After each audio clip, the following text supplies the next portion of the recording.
I have a worst-case scenario with Deshaun Watson that I've not heard anybody talk about yet. If anybody has, I apologize. I can't eavesdrop on everybody's conversations.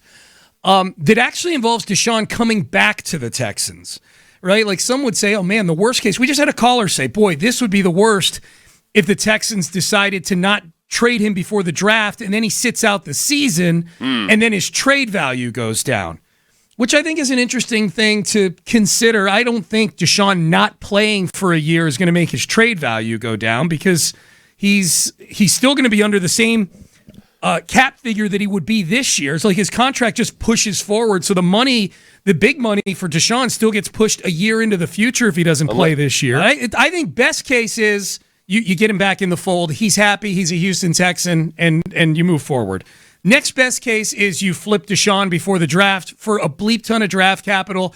You find a new quarterback, you draft, you hopefully get it right, and you move on, and you fortify your roster. That would stink, not having Deshaun Watson, watching him play somewhere else, but it's not the worst case scenario.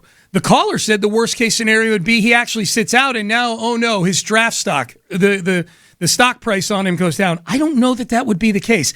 My worst case scenario is that he comes back begrudgingly. He comes back because he feels an obligation to teammates.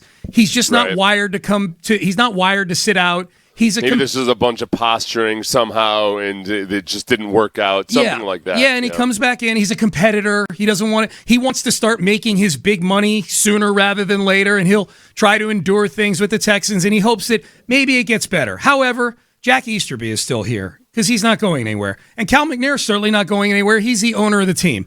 Basically, Deshaun's worst nightmare right now, right? Which is that he comes back on a bad team with a GM that he doesn't really know, with a head coach that, let's be honest, if Deshaun's looking at David Culley, is he really thinking that this guy is going to be the guy who gets us to the promised land? It's Deshaun's worst nightmare in terms of playing football in 2021, that he's a Houston Texan with this crew. And then here we go with the worst case scenario. The team stinks in 2021. Certainly a possibility. They stunk in 2020 with Deshaun Watson.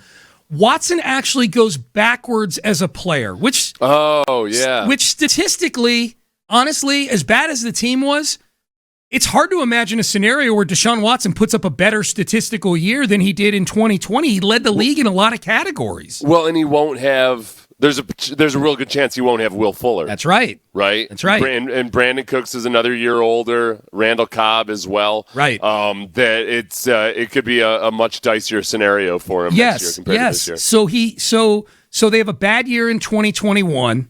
For all the reasons why he's unhappy now, he'll be unhappy a year from now. He digs in again, demands a trade. He's serious this time about it.